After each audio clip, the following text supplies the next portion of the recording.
Welcome to another episode of Power Alphas. I'm one of your co-hosts, Sabby Piscitelli, and my beautiful, beautiful fiance is not with us today, but we have a very, very, very special guest that I'm so excited to get on this show. Before I introduce him, I just want to give a little background. This man, for me, I think he fits this mold perfectly for what this show represents. Quick background on this one. I don't even know this man that well. But when I started talking to him, you feel like you've known him for a long time. So the first time I met this man was I walk into a gym. And I see a man that carries himself well. I see a man that presents himself well. I see a man that cares about his appearance, cares about his work ethic. I could tell he was structured, motivated. And for me, that drew me right away, right? Especially in a gym, in a setting of alphas. Who's the alpha male? Who's this? Who's that? It was a man who caught my attention. So then as workouts started to go on, we still never really said much to each other, but I felt like this man's energy, I had to get to know this man because he carried himself well. So I think before I give him a correct introduction, what I want people listening today to really listen to this man's story. He has so much to offer. It's not about, we talk about on this podcast a lot about our name is Power Alphas. An alpha is not a man who walks around with his chest out. It's not a man who thinks he's the shit. An alpha to me is a man who wakes up every single day, has his shit together, has a routine, has a goal, and gives back to the community. So before I introduce him, I want to give him a little introduction. This man right here is a dynamic leader, entrepreneur, and a motivator. He has his own podcast called No Snooze Podcast, has been on numerous articles in Yahoo, New York Times. He's really big in New York. He's such a motivator. He gives back. Also, this man was on the top 30, under 30 commissioner on his impact on the community.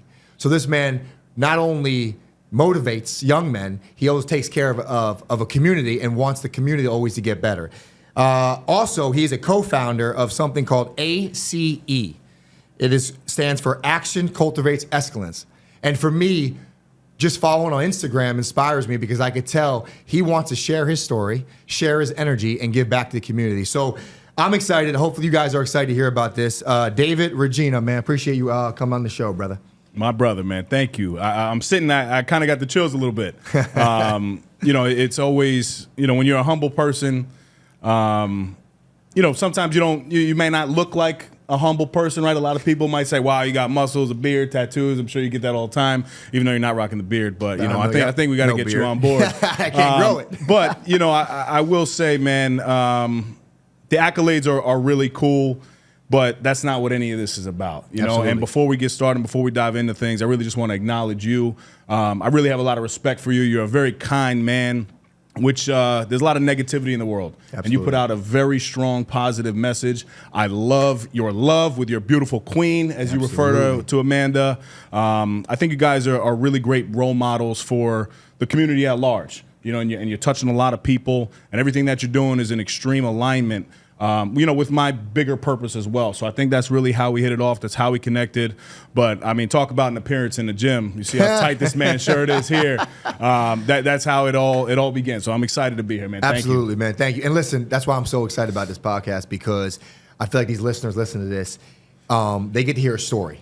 And like I said earlier, when I saw you, it's not that I saw this good-looking, muscular dude that carried himself well. I saw a story. I saw struggle.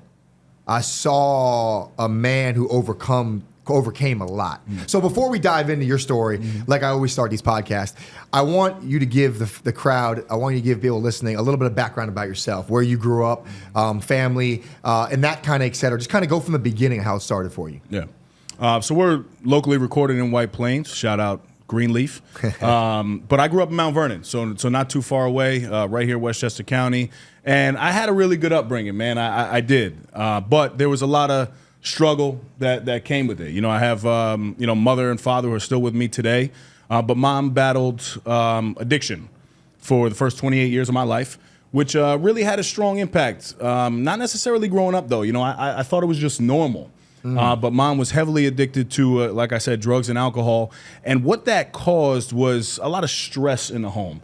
And I always shout mom out. She's a hero of mine. She's sober 6 years now. Ooh, I love it. So we celebrate her, man. And every day, her and I, we connect, and there's just a lot of love there.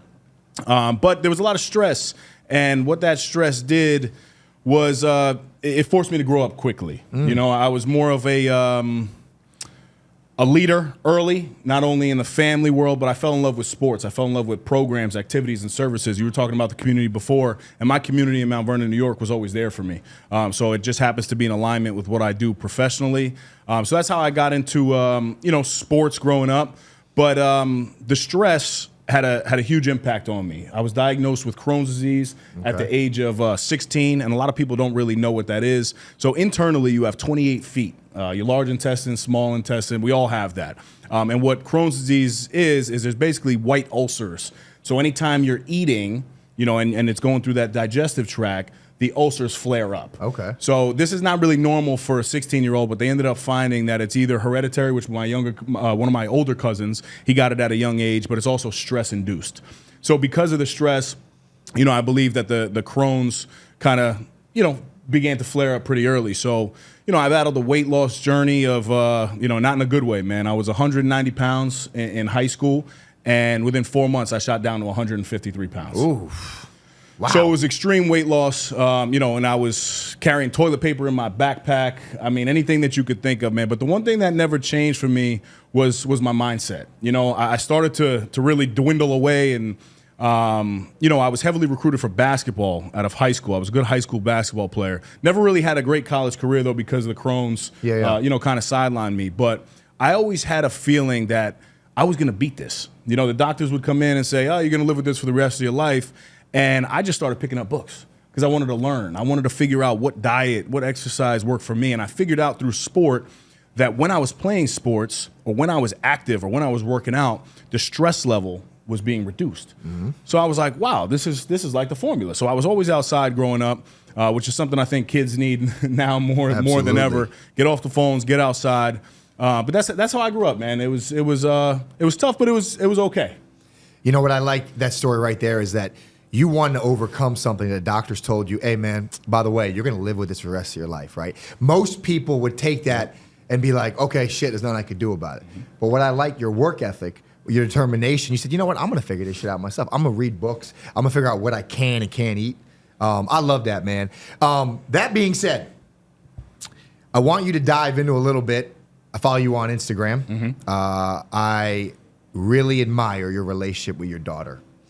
I want you to talk a little bit of the balance that you have created, that you still are in physical, incredible shape, and you have a daughter. Because I hear a lot of excuses in the world. Yeah. Oh, when you have kids, wait till you have kids. Yep. Wait till you have kids. They're not going to have time. Well, hold on. See, to me, that's a cop-out. So I want you to dive into that aspect of it because it looks like you have such an amazing balance, which I admire. Talk a little bit about that balance of weighing in if married, not married, divorced, wherever you're at now. But I want the people to hear your story on you do have a beautiful daughter. Yes, thank you. And that's my favorite title of all time, man, is father. That's awesome. Anytime I speak, definitely a man of God, but father to me is really everything. And, my daughter's 4 now, but so I was with her mother for 13 years and we're divorced now. But I have nothing but respect for her mother, which I also think is very important these days. You hear too many, I hear too many men specifically. I'll speak on the men. I'm not a female. Bashing their ex-wives, bashing their exes. And really, if I want to be a good father, how could I really say anything negative about this woman? And again, not that I don't have, my own personal opinion on things, but that doesn't need to be shared with the world, right? And her and I, we lead with kindness. We lead with respect. I don't like to say that I'm a single father because I'm in a co-parenting relationship. And I do want to bring some normalcy to that because I think it's important. But I do have my daughter, by myself, and I am in a very healthy relationship now, which, I think is part of the entire story. But I make whatever time necessary for my daughter. I legally have her 50% of the time, which also says a lot as a parent because, some states, they go right to the mother, whereas, her mother and I, we kind of just figured out that it's a 50-50 split. But she comes first, man. And, the best advice that I could really, speak on from my experience the past 4 years is to include your children in everything that you do, right? So I pray every day. Now, I have an elaborate prayer, But for my daughter, it's, dear God, thank you for my family. Thank you for my friends. Please keep us safe. Please keep us healthy, right? So we do our little gratitude stuff. We make our bed every morning together because that builds healthy habits. We cook together. We clean together. And I think parents, they get caught up in thinking about all the things that we have to do versus just going through the motions with your child.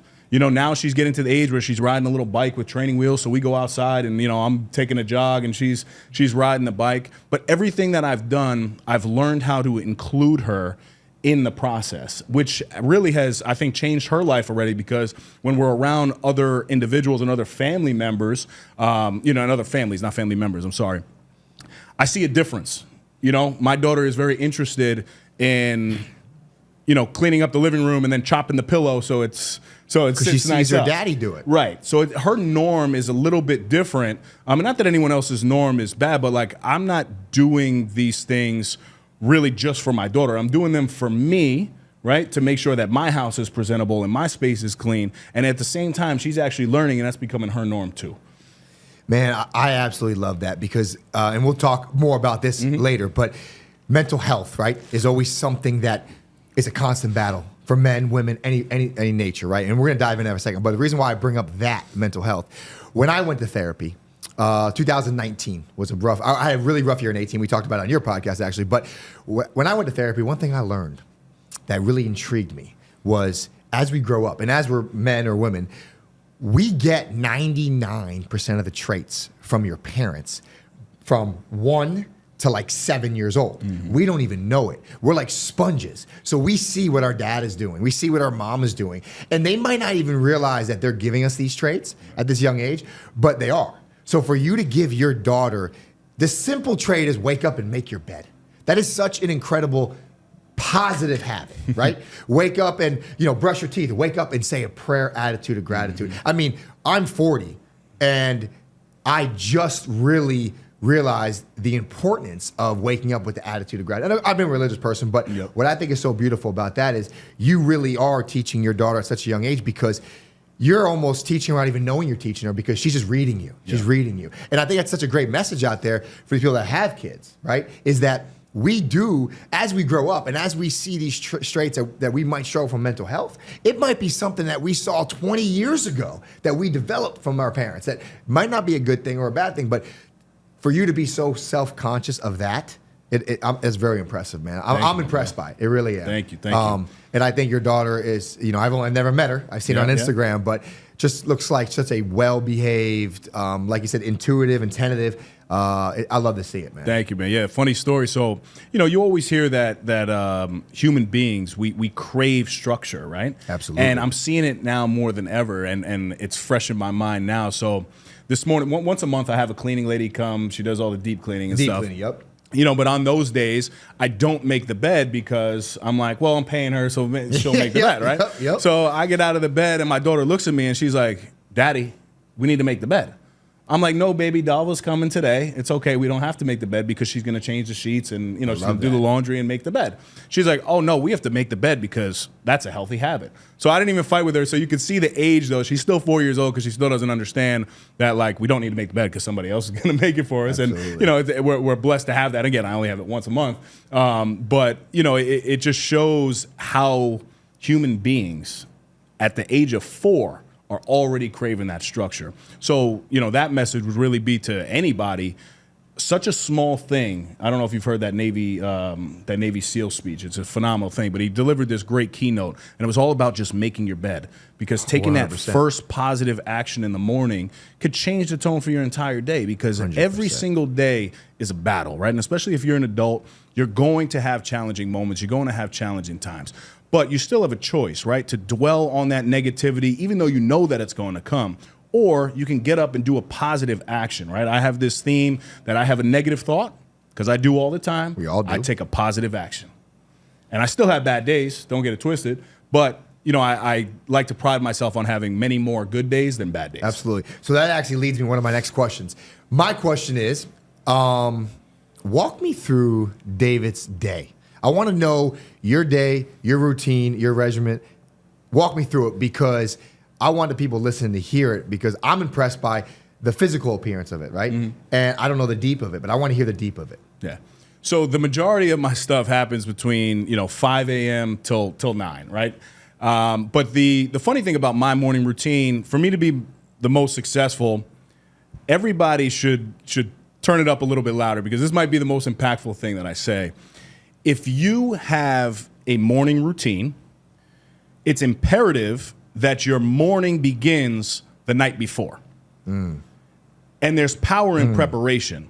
So I pick out my clothes the night before for not only the gym, but also my work. I pack my gym bag. I have my C4 already scooped out. Yeah, I have my it. coffee next to the Keurig. And I do all these things because I do have a daughter. So any little minute that I can save, it might only be 7, 8, 9 minutes, but there's no thought that's going into that. So I try to do, and sometimes I get a little OCD with it. I'll take my gym bag and put it in the car. Just depends how my night's going. If my night's going really well and I have that extra time, I do it. And I do those little things just to get an edge. And it's not an edge against anybody else. It's an edge just to free up some more time for myself. So I wake up in the morning. It depends. I'll wake up either 5, 5:15, or 5:30, depending on if I have my daughter or not. And I get up, and the first thing that I do is hydrate. And I hydrate with Himalayan sea salt and lemon. Yep. And it's usually in a Yeti, so I think these are like 35 to 40 ounces. And I think that habit right there is something that I know women need to pick up for sure. Because any lady that I talk to, they're like, oh my God, I don't drink enough water throughout the day. Crazy. My girlfriend happens to be the opposite. We like battle for, the last sip on things. But anybody that I talk to at work, I'm noticing that women are just walking around like dehydrated. So hydrate my body. I have a cup of coffee first thing in the morning, just because I like a little caffeine to hit. Okay. And then I dive into my Bible. Right. And while I'm diving into my Bible, I'm really getting my mindset focused. Right? Because typically what I do is I have a podcast picked out, and it's a faith-based podcast, Joel Osteen, and he rocks out for about 29, 30 minutes. So I pop him in my ear, and before I know it, between my Bible and the Joel Osteen podcast, I've just spent, 45 minutes with God. And that really sets the tone for my day. Then I'll wake my daughter up, get her dressed, and that's not really about me, but again, it's more in preparation, so we prepare her clothes the night before as well. And then we're finally out of the house. I'll take her to daycare, and then I get to the gym. And when I'm in the gym, I have like a 9-minute warm-up routine that's all about like hip mobility. These hips are a little tight, man. I need older, bro. I need some help with it. So it's a little mobility routine. And then I usually jump into some cardio and weight training. And then from there, if I'm lucky enough, at least 3 times a week, I hit the sauna for about 20 minutes. I can't do it every day, just timing-wise. And then I step into my office. And when I step into my office, I read 10 pages of a personal professional development book. And I do that because it really sets the tone for now the next part of my day, right? And I'm in leadership. I'm a deputy commissioner. So leadership is everything to me. So I read a lot of like Tim Grover, David Goggins. I read something that's really about the mental resilience, and then I apply it to business. I'm actually reading Jocko Willing's book right now. Nice. Awesome reads. But, and I read those books over and over again. Like I rotate like 4 books, and I just read 10 pages of it while I'm just preparing for work. Then I'll sit and I'll go through my emails, and that takes me through, the rest of my day. And then I'm, 5, 6 o'clock, and then it's night. You know what I think is so impressive? You just talk about your day. To me, it almost sounds like you got 2 days in one. Really. It seems like you got, your personal time with God, your personal time with your body, physically and mentally, which we preach all the time on this podcast. Mandy and I's whole thing is health is wealth, right? Then you have a whole nother day of your work day. Yep. And looks like you approach the work day just like you approach everything else, just full throttle, you're dedicated. And for me, I love that structure. And we also talk about a lot in this podcast, routine, right? Like you just said, it's almost like, if like my bed ain't made perfect, I'll walk into the room and it'll like bother me that I see the freaking sheet hanging over the side or something like that. And like you said, that could discombobulate your mindset. You can almost get a little bit like anxiety starts to pop in. So that's why I think it's so important to have this structure. It's so important to have this routine. Monday through Friday, wake up at a certain time and be strict on that, because it's like the saying is like how you do little things, how you do some things, how you do all things, right? Correct. And that to me is like, there's nothing too small to be detailed in, which is good. Another thing I want to dive into, man, I'm really intrigued. I haven't got a chance to see it. I know you had an event on Sunday. Yep. I know the weather wasn't too good. Yeah. But talk a little bit about ACE stands for, right? Yeah, ACE. Talk about all that. I want to hear about this. So it's ACE, Action Cultivates Excellence, and I started this with my partner, Sean Degnan, and it's if you can have one word that you want to implement into your life, it's action, right? And we're both men of action, and it started as a men's summit. And again, this was strictly for men, and we created this tagline, and it was a movement redefining masculinity, where we truly believe that we can bridge the gap and find our strongest selves by being both masculine and vulnerable at the same time. Wow. So we bridge the gap between masculinity and vulnerability, and that creates the strongest leaders possible. So we did a 3-day summit, and it's crazy that this is only less than a year ago, and it was a phenomenal turnout. I mean, we brought in Joe Girardi to do a keynote. Diamandi Alingos, who's a former VP of the UFC. And we just had like a bunch of wellness things going on. We were cold plunging, chopping down trees, and we created 3 pillars of ACE. And the first one is ORT, Outdoor Resilience Training. And that's where we were doing the cold plunge. You're doing something that's challenging, not only physically, but also mentally. Then we have what's called VBDs, and this is the gold of ACE. This is Vulnerability Breakthrough Developments. This is where somebody like me, somebody like you, we stand up, we look a certain way. But I can also stare into that camera and say, you know what? I'm far from perfect. Here are my ailments in life, and you know what? I'm going to use it as fuel to become the best version of Dave Reggina possible. Man, I love and it. the only way to do that is to stop worrying about impressing people and start worrying about impacting people. So we've been able to really bridge that gap, and that's where we've gained a lot of traction. And the third piece of it is called ELT, Expert-Led Trainings, and that's where we're bringing the Joe Girardis, somebody like yourself, somebody that's a little bit ahead of the typical person, where they're coming into our group and they're sharing their experiences. Yep. But so we did that, and that was only for men. The women are like, whoa, whoa, whoa. What about want us? a piece of this. What about us? I love it. So we took that ORT piece, the Outdoor Resilience Training, and Sean Degnan also owns the Sail House restaurant in Tarrytown, New York. Great restaurant. Check it out. Right on the water. So we invited women to that workout too. And now we do those workouts once a month, where we start at 7:30 a.m. on a Sunday. And we have a tagline for those. Most people start their weeks on a Monday. We get it started on a Sunday, Yep. right? I love we that. just like to get ahead of the game. So we do a community cold plunge together. Everybody gets in for a minute. But it ranges in age, man, from, you know, the age of, the youngest person we had was a child. He was 15 years old. He was a high school wrestler. And the oldest person we had there was like 56. Oh, wow.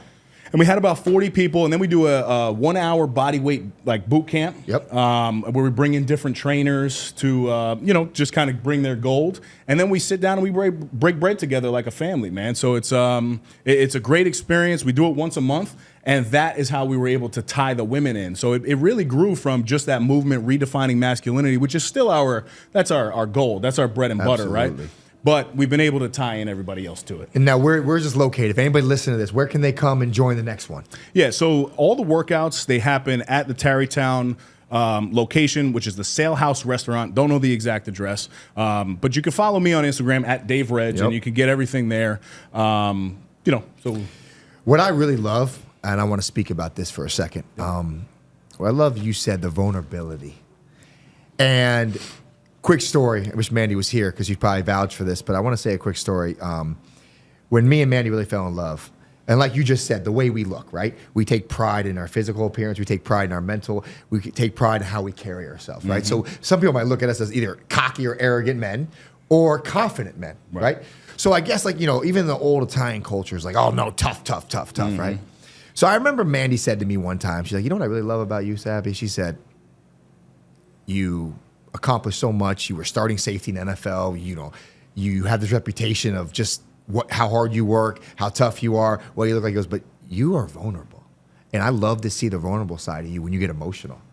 And I remember when she told me that, I kind of looked at her and I was like, that's what you fell in love with? And she's like, honestly, I really did, because when a man can be vulnerable, it shows confidence. It shows that they're vulnerable in a sense of they're okay with showing their emotion. They're okay. It's okay to cry. It's okay to admit you messed up or you're in the wrong, right? So I love that you can have a fine line of being an alpha, right? Be an alpha for your significant other. Be that comfort. Be that badass man in the gym. Be that badass man when it comes to the routine. Provide. But you can have a soft spot. You could be vulnerable. And no guy's going to look at you differently, right? And I think I especially grew up in a world of football, right? There's no crying. There's no fucking emotion, excuse my language. But at that time, that's the alpha sport, right? I mean, now you got the UFC, but in my opinion, putting a helmet on and cracking somebody in the mouth is alpha. So they assume already, they see these guys playing football, they're tough, they're not going to show it. But showing that vulnerability is how you grow. It's how you learn. So I love that, man. I just wanted to share that story that I know Mandy made me, made me kind of look at it differently. It was like, I love how you're vulnerable. And at first I kind of got a little offended. Like, hold on, I'm not a vulnerable. Right? I'm not a vulnerable. Yeah, I'm not vulnerable. I'm not emotional, right? But, it's, I think for all the men listening out there, it's okay to have that vulnerable side. It's okay to say you're not doing well. It's okay to seek help. It's okay to go to therapy. It leads me to another question for you that I love that you talk about a lot, mental health. I want you to describe or even talk about some of the mental health you struggle with. So these people now listening to you and they see this man, they hear a lot of great things, but tell me a little bit what you struggle with every day or every week or so often. So I typically share this, I guess, knowledge, this fact with people, but we have up to 60,000 thoughts every single day. Just the average human. This is subconscious and conscious, right? So some of these thoughts you're not even thinking about, but you just picked up that water bottle and there was about 18 thoughts that went into that, right? Like you just did it yourself, but there was about 18 thoughts that happened in that moment. Now, scientifically, 80% of your thoughts are negative thoughts. That's Say that again? 80% of your thoughts are negative. Wow. Now, there's science behind it because it's actually your brain trying to protect you. Right? So when you're driving in the car and you look in the mirror and you don't just go over, that's a thought process. Your brain and your stress is actually protecting you from getting into an accident. So the majority of the time, it's okay. But if I know that 80% of my thoughts are negative, I got to work damn hard to have these positive thoughts. That's why I think the positive affirmations and all that stuff is really, really important. So I just like to, share that message with people because it's something that you're like, wait, I don't really feel negative, but 80% of your freaking thoughts are negative. So anyway, on a personal level, I actually battle a lot of body dysmorphia. And I don't think, I look the way that I do now, but I don't forget the times that I was bullied because I was in a high school locker room and I had to be in the bathroom right before a game. I had to carry toilet paper in my backpack. I was told how skinny I was. I was told how I was not going to get a Division I scholarship because of how little I was. You can't get strong. I used to have a best friend of mine, right? And he would bench 185 pounds. And I wanted to bench 185 pounds. And I used Dritan Gemma, that's his name, as fuel. He's still one of my best friends to this day. Good. But I use him as fuel because he used to tell me, you'll never be stronger than me. You'll never be stronger than me. Love that. So now I look into this camera and I say, what now? But again, he's one of my best friends. But I love it. I still see myself as that skinny kid. And I really do struggle with it because, it's something that I can't get rid of it. So what I do is I just take the positive actions, right? I eat well 80, 90% of the time, and I take the actions in the gym. I know when I put a shirt on and it's tight, I'm like, all right, you're not that skinny. I see a picture of myself. Not skinny at all, bro. I see a picture of myself, all right, you're not that skinny. But I battle that a lot, and then I also I battle like the feeling of like, am I ever gonna arrive? And I've talked to you about this before because I do feel like I've worked my ass off to get to where I am today. But I question constantly, like, is all of this sacrifice worth it? And by worth it, I mean, am I really creating impact in this world, right? And I struggle with those thoughts because it takes a lot to show up the way that I show up every day. Yeah. Like, it's a lot of emotional energy, and I always have to be on, and I choose to be on, and I love the space that I'm in.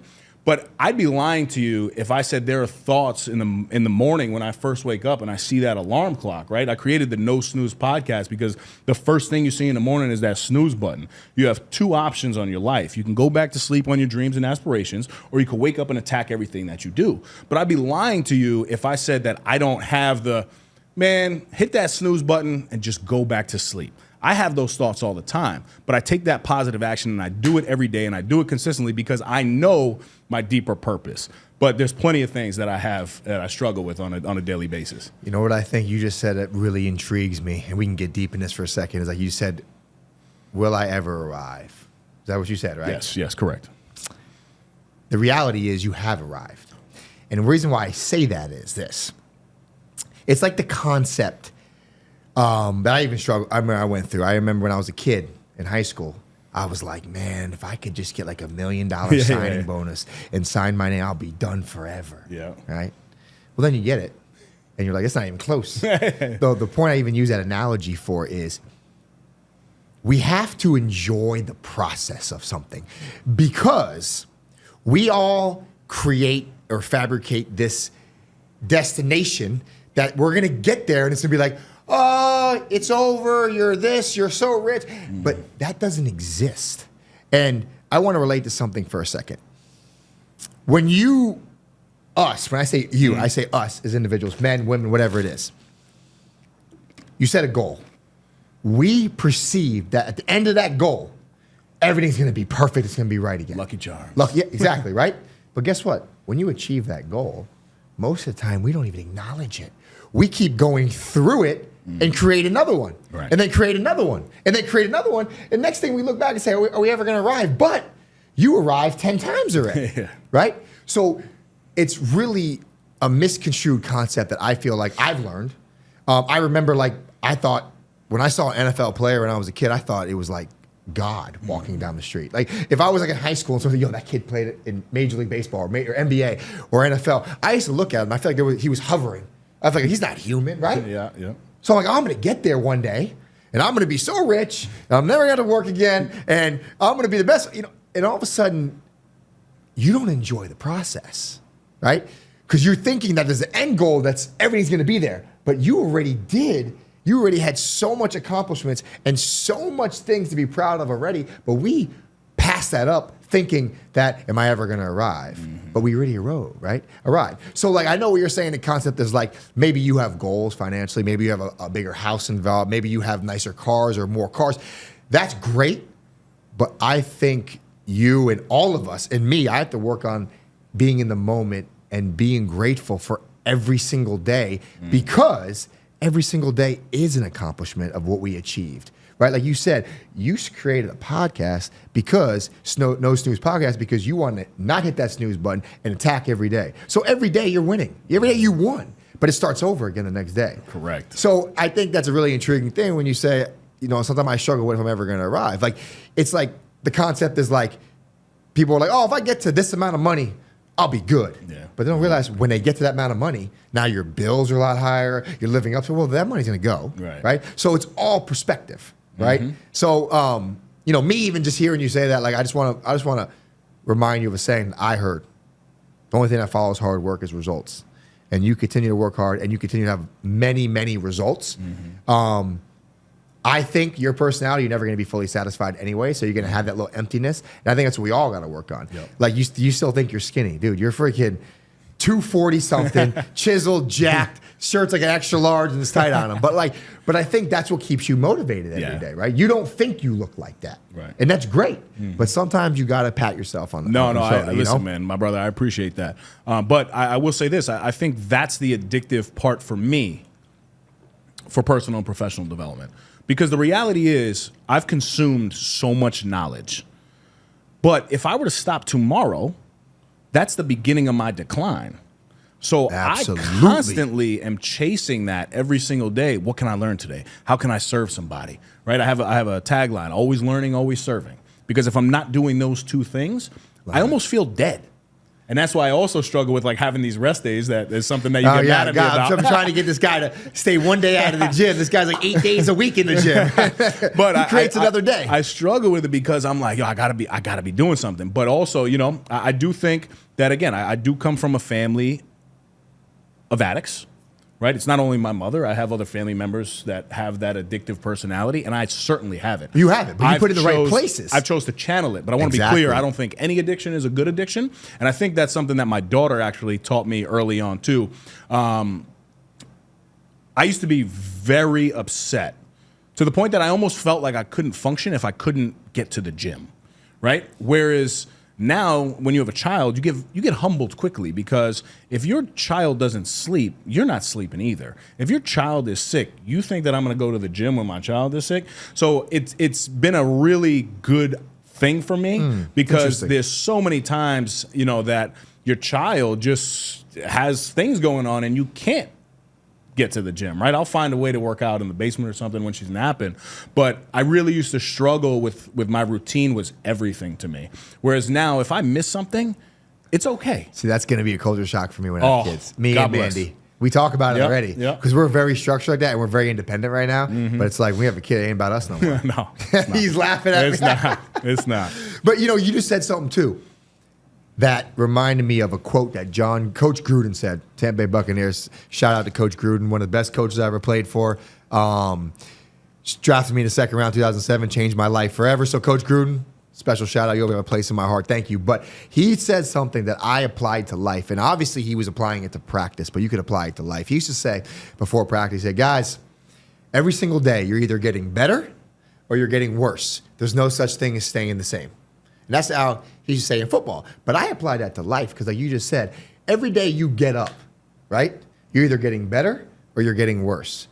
There's no such thing as staying the same. Right. So it's kind of like what you just piggyback saying that is like you can't take a day off because you feel like, oh, I don't deserve it. But when I say to you a day off, I say physically and mentally, you need your body to recover and rest. Yes. Now, you could, you know, taking a day off from the gym doesn't mean you can take off from your routine. You know, you can still do your prayers and all that stuff. But I know what you're saying on that concept is like, that's why you can't take a day off. But when you grasp the concept of you need to recover, yes, you'll be more accepting to those days off. Right. And I do take days off here and there. Here and there. I do. There. That's what I love about it, man. One of the things before we start finishing up, but the one thing I want to really you to talk about right now, and you kind of asked me on this, you talked about God. You talked about your prayer. Was there a time in your life that God really became a staple that kind of woke you up and maybe put his hand on his shoulder and said, I'm here for you, or humbled you? When was a staple of God in your life this prevalent the way he is right now? Yeah, I get very emotional thinking about it because he actually used my mother to get to me. So this was over 6 years ago now. And again, my father growing up, he always went to church every day, but my mom and dad would fight about that. And she'd be like, oh, you're going to go to God now or something like that, right? So she really didn't have a strong relationship, but my father always did. Never missed a Sunday to go to church. Oh, wow. But I never went with him. No? Never went with him. Only on holidays. Christmas. So 6 years ago, my mother tells me that she wants to get help. And anybody who's struggling with any sort of addiction, that's step one, right?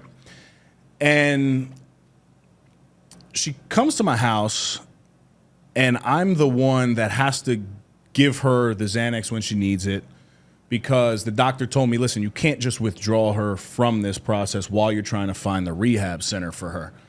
So every 5 minutes, bam, bam, bam, bam, bam, bam, bam, bam, knocking on my door, knocking on my door, knocking on my door. And this is now like 3, 4 in the morning, and I'm like giving her a sugar pill, then I'd give her like half of a Xanax. But she would know every time it was sugar because the 5 minutes went to like 5 seconds. And it was really, really bad. And I snapped. And I debated how I was going to take my mother's life. That's deep. Am I going to put a pillow over her face? Or am I going to pour all the pills in my hand and serve it up to her? So being the nice guy that I am, I didn't want to do the pillow, and I chose the pills. So I looked my mom dead in the eye, and I said, Mom, I love you with all my heart. But for the past 28 years, you have chosen this, and I want you to be happy. I want you to be happy. She starts crying immediately. I said, unless God can save you, there's nothing I can do for you. Pour all the pills in my hand, serve them up to her. She takes one. This is a woman who's had 10, 15 a day for years of Xanax. Wow.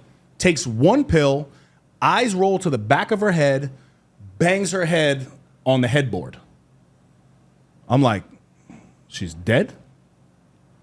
Check her pulse. Wow, she's not dead. Oh my God, let her sleep. I let her sleep for about 5 hours. She actually wakes up and she comes into my room and she looks around and she said, David, I'm ready to get sober. Ooh, that's deep. And that moment right there changed my relationship with God, with a higher power.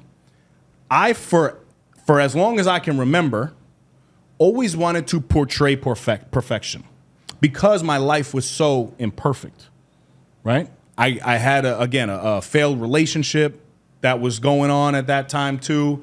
So things were really going bad in my life. And when God stepped up and used my mom as the catalyst to get not only herself to the next level, but to bring my family back together, because there was a lot of separation, right? With addiction to disease. It destroys families. Brought us back together. And from that day forward, I've never missed a day of prayer in my life. Wow. Wow. I mean, that's an amazing story of the presence of God. You know, like you just said, he was there, and he touched both you and your mom, and man, that gives me goosebumps, man, because I think we all can look back in our life, and if we are a believer, and we are a believer of higher power, he shows his colors, and that's amazing. And your mom's good now, right? Sober 6 years? Oh my God, she's my best friend. That's amazing. Yeah.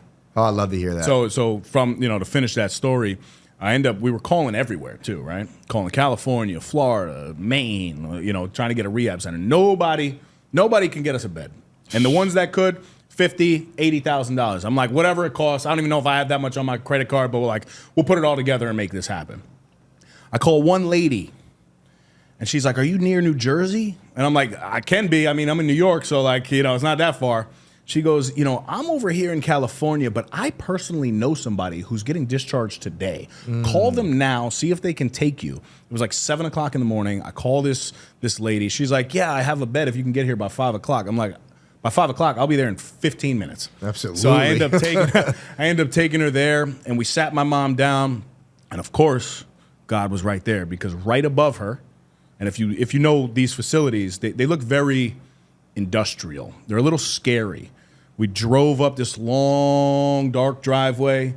There's a cemetery there, too. Oh, my gosh. So it's it's not great, right? My brother, my sister, and I, we walk in, we place my mom down, we look up, serenity prayer. My mom says that prayer every single day. Wow. She walked out of that facility 30 days later. She's never gone back. I love that, man. And you know what I love about that? And like you said, the first step is God. You have to turn to God for that, because any addict I've ever met that overcame it, they said the first thing was God. The step to pray for God, pray God to help them or his or her. So that's an amazing story, man. That gives me goosebumps, and I think, like you said, it changed her life, changed your life, and changed the family life. Oof. Mandy lost her brother to addiction, and everyone knows on this podcast we talk about it. And her other brother, actually now Matt, has done an incredible job. He's changed his life around. I don't even recognize the guy anymore. Like, I never knew him sober, but now he's sober, 100%. Guy was like a different man. In almost in a month. That's what drugs do to you. Drugs and alcohol do to you. He looks like a different human being. Well, listen, man, that's touching. But before we wrap this up, I want you to look into your camera. I want you to leave this audience today with some really good advice on whatever keeps you motivated, whatever keeps you in your routine. The best advice you got, give to the audience today. If you want to be taken seriously in life, be consistent. Now, on top of consistency, I spoke earlier about service. There's a Nick Saban analogy that I'd love to share. If you want to be happy for an hour, eat a steak. If you want to be happy for a week, you go on a cruise. If you want to be happy for a month, you buy a new phone or a new car.